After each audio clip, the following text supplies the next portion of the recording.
nós temos uma conferência anual de um grupo de pastores do Brasil, uns 90, 100 pastores.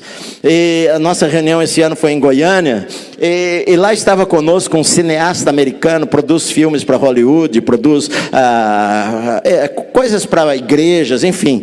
Ele trabalha com a mídia, ele trabalha com televisão, e ele estava lá na reunião americana. Eu conversei com ele, ele estudou na Oral Roberts também, enfim.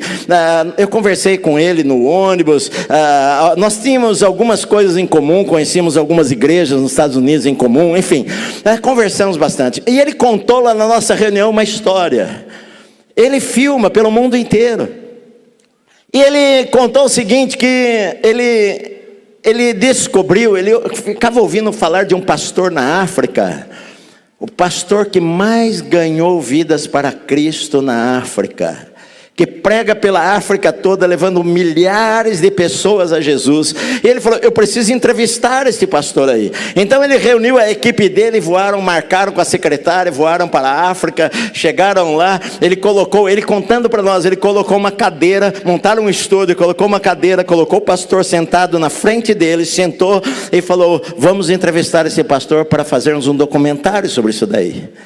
E ele falou o seguinte, a pergunta foi: pastor, eu tenho ouvido que você é a pessoa que mais tem ganho pessoas para Cristo na África, milhares de pessoas. Qual que é o segredo disto? E o pastor falou para ele: na verdade, eu vou falar sobre uma outra coisa. Muitos e muitos anos atrás veio um casal de missionários para a África e trabalhou aqui nessa região e pregou o evangelho por 9 anos e não ganharam nenhuma vida para Cristo. Foram chamados de volta para os Estados Unidos pela missão deles, voltaram para casa decepcionados, frustrados, não estabeleceram nenhuma igreja aqui no continente africano. Por fim, a missão resolveu dar a eles uma nova oportunidade e os mandou novamente, aquele casal, para a África, e eles ficaram aqui alguns anos pregando e se esforçando e orando e não ganharam ninguém exceto uma criança.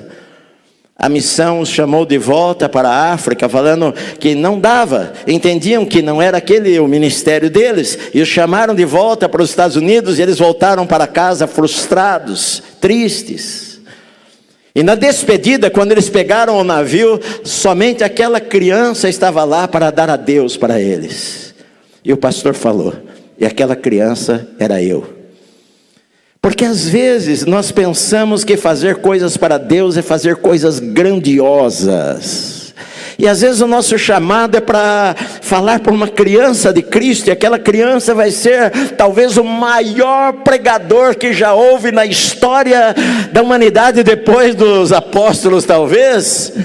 Mas talvez vai ganhar milhares de pessoas para Cristo, e nós achamos que aquilo não é importante, mas talvez Deus levou aquela pessoa lá apenas para ganhar uma única pessoa, e aquela pessoa alcançar milhares de outras pessoas. Cada um tem um chamado num lugar diferente. O que interessa é nós sermos fiéis a Deus, onde Deus nos colocou para estar. E Paulo fala que tudo aquilo que ele fez na sua vida, no seu ministério, foi para levar as pessoas à obediência. E não foi por causa dele, mas foi por causa de Cristo na vida dele.